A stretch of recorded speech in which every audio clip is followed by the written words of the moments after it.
Hi, we are now going to show you the workings of the heat helper valve. Air flows in here from your dryer, and in the summer air flows outside. In the winter, when you want to keep the heat in your home, you simply open this valve and the air flows in here and into your home through this way. This is the snap-on lint filter. This is the lint filter that catches whatever lint the dryer misses.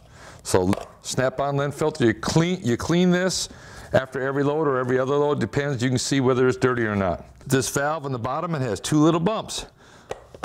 It holds the valve open or closed. It's real simple. Winter use, summer use. It has a blow-by valve here, just in case when you're in the winter use and you forget to clean your filter, this will still open up to let air flow out so you do not hurt your dryer.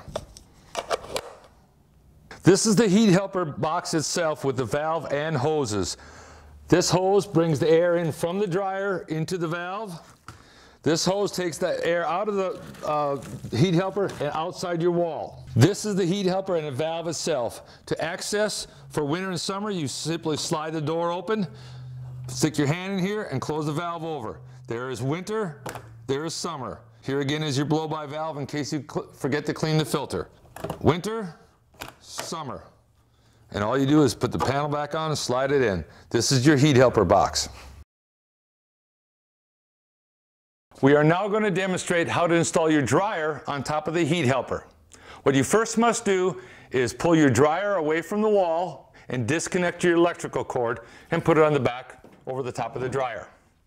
What you then must do is take the heat helper and put it where the dryer was, approximately 5 inches from the back wall. Now install the outlet hose from the heat helper to the outside vent of the wall and install the inlet from the dryer and to the inlet side of the valve, just like this. Then push your dryer approximately this close to the heat helper.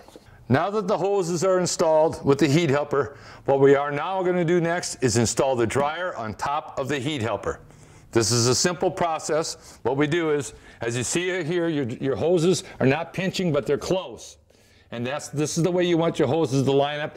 So when you install the dryer on top of the heat helper, the hoses fall into the box naturally. All you do is tilt the dryer back and walk it forward until the back feet are on top of the dryer, like so. Now what we're going to do is put the dryer the rest of the way onto the stand.